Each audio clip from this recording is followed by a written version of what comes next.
Welcome back to the Fairway Performance Podcast. My name is Sean Dykoff and I'm the host of this show.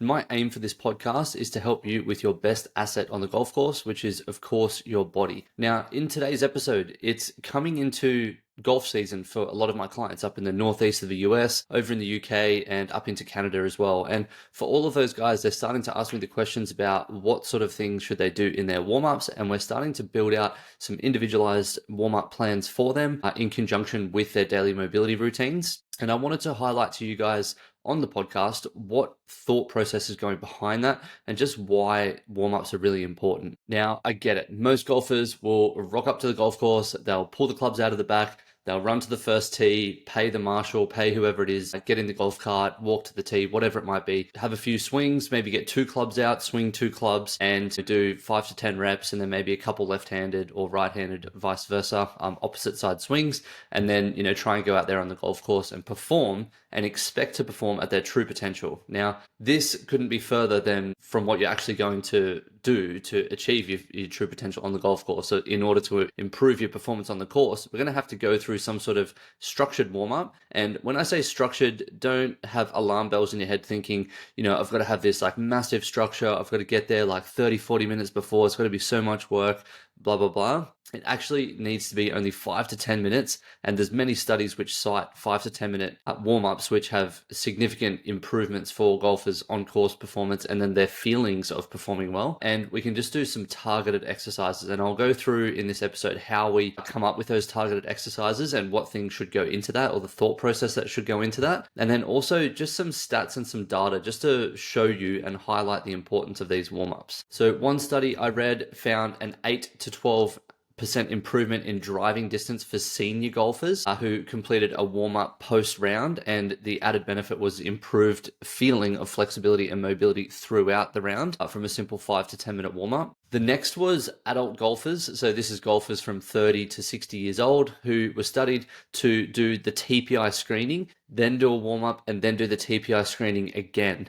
And they improved in the TPI screening results after doing the dynamic warm-up, which shows that they're moving better in the areas which we need for the golf swing, because that's what we're testing in the TPI screening: the hips, thoracic, shoulders, and a few other parts to the body, including the movement of dissociation. And if we're moving better in all of those areas, then our all-around performance on the course is going to also improve. Then there was another study which showed a combination of dynamic exercises and warming up with golf clubs would improve junior golfers' club head speed by 5.4% and enhanced their personal feelings of their shot quality as they were striking the ball. Now, that's enough with the numbers. You can sort of get the point that there's been lots of studies. We know the importance of warm-ups, but how do you go about structuring and setting up a warm-up for yourself? The 3 centers of the body that I like to break it up into are the hips, the thoracic, and the shoulders.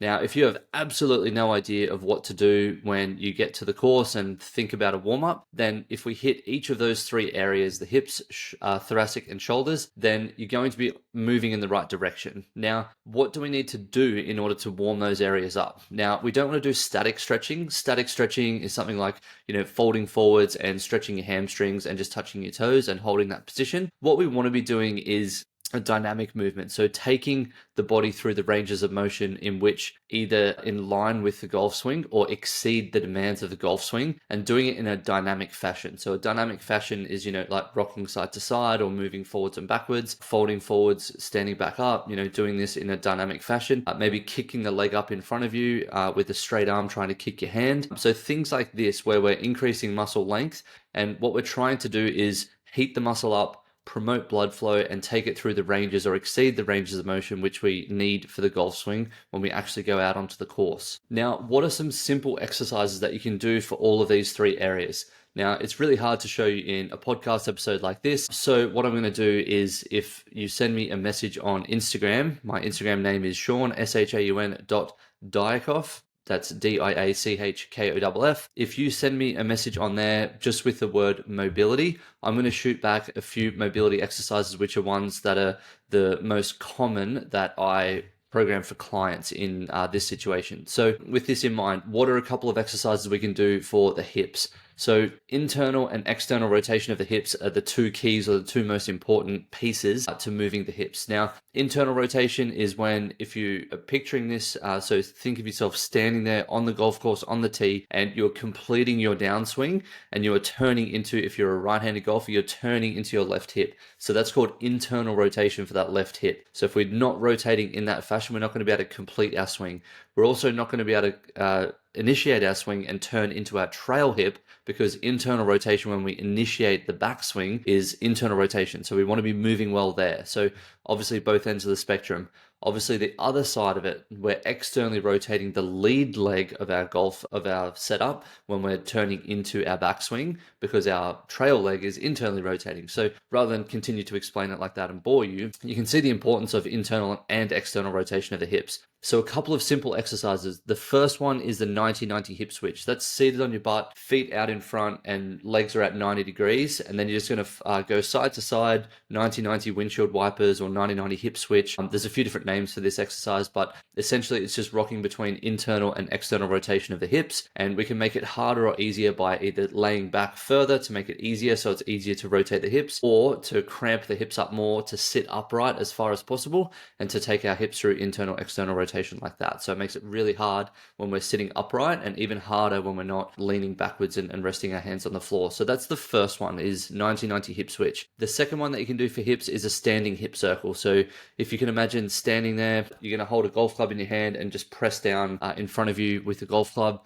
So the head of the golf club gets pressed into the floor with your hands on top of the golf club. Then what you're going to do from there is you're going to raise your knee up as high as you can in front of you, and then picture that you've got a pencil pointed out of the front of your knee, and you're going to try and draw the biggest circle or the biggest radius or circumference as possible with that knee, with the pencil sticking out of it, so that your hips go through a really large range of motion. So drawing big circles with the hips. That's why it's called hip circles. And that's going to take our hips through internal and external rotation, which is going to warm them up, moving them dynamically, and get them rotating internally, externally, so that your swing feels much easier when you actually start turning into the backswing and downswing. Now, the next movement, or the next part of the body that we want to think about, is the thoracic spine. Now, you can do a few simple things, like even holding onto a golf club out in front, at shoulder width apart or slightly wider than shoulder width apart, and then just going through rotations like side to side as if you would for a golf swing. That's going to be exceeding the demands of what we need for the golf swing, trying to turn the body around as far as we can. So the second exercise, which I really love, is called thoracic rotations with side bend. And the reason this works is because we're getting a bit of a contract on one side, a relax on the other. And this is going to help us to open up the thoracic spine a little more, because we're using agonist and antagonist muscles to benefit that. So for simple explanation, and agonist and antagonist muscles are, my biceps is going to flex while my triceps is going to relax. And that's the agonist and antagonist working together. So one muscle contracts, and then subconsciously we need to relax the other muscle. So the body knows to relax that muscle as much as possible to give us the most range of motion as possible. Now, we can do that when we do thoracic rotations by sitting upright, nice and tall, golf club on your back, or even just hands behind your head. And we're going to rotate as far as we can around, keeping our knees pointed forwards. And then we're going to side bend. So bending to the side, which you can see if you're watching the video, or think of, if you've got the golf club on your back, you're trying to pour water out of one end of the shaft towards the floor. So that's that, that side bending motion. You're then going to come up to square, then rotate further in that same direction. And you should be able to wind it on a little bit further. So think of a ratchet. If you've ever used a ratchet or a socket, you would turn it, it would click, and then you can go back, it'll click again, and then click it forwards again. So that's what we're trying to do, is trying to ratchet the thoracic spine open or further around to create some more rotation there, promotes blood flow, exceeds the ranges of motion that we could do before we started, because we're warming up the muscles and getting blood flow through there. And then it's going to be much easier, obviously, to start turning on the course when we, rock up to the first tee and try and smash a driver down the fairway. Now, the third one is the shoulders. Now, there's a couple of exercises we can do for this. The first of which is going to be a shoulder external rotation. So the most important shoulder rotation for a golfer is our trail arm external rotation. So that's the one which I really try and focus on, particularly when we're going to the course, because if we're not doing that appropriately or as much as we need to, not getting as much rotation as we need to when we're on the course, it's going to cause compensations which other parts of the body are then going to have to, compensate for, i.e. compensations. And that is going to lead to different swing characteristics or swing faults starting to show up when we're trying to hit the ball. Different shot shapes, hitting it fat, hitting it thin, losing posture, all sorts of different characteristics can arise from us, not being able to rotate the shoulders far enough externally. So the first one is if I place my forearm or hold my forearm up straight in front of me, run a golf club down the back of my forearm, and then push my hand backward to grab onto that golf club, then I'm going to pull my elbow in one direction and push my hand in the other direction. And that's going to, if you're watching the video, you can see it's going to externally rotate my shoulder. And what that's doing is just taking it through extra range than what was available to you when you were, static, and also just pushing you further there. Just in case the shoulder muscles aren't strong enough to pull you in that direction, the golf club is there to lever that there, to lever your arms just a little bit further open.